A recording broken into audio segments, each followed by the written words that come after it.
Manuel Saez à la barre. Face au juge, il explique que son immeuble du centre-ville de Marseille n'est pas insalubre et qu'il a réalisé tous les travaux nécessaires. Il dit en avoir fait un bijou.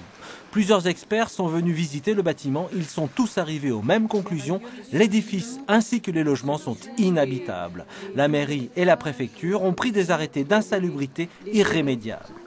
Les arguments du propriétaire gestionnaire de l'immeuble n'ont pas convaincu le procureur de la République. Pour le magistrat, il y a bien un lien entre l'état de l'immeuble et la mort d'un habitant. Il a requis 22 mois, dont 12 fermes.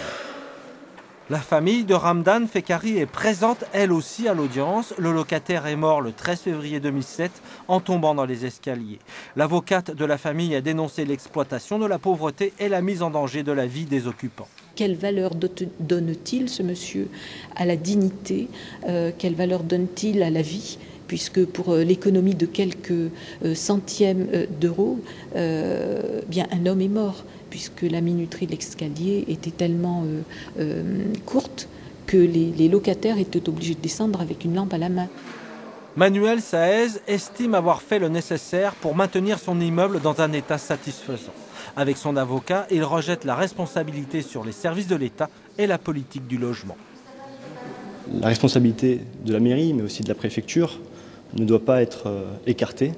Ce sont eux qui, en prévenant très tardivement M. Saez des travaux qu'il avait réalisés, n'ont pas respecté les consignes de sécurité en réalité.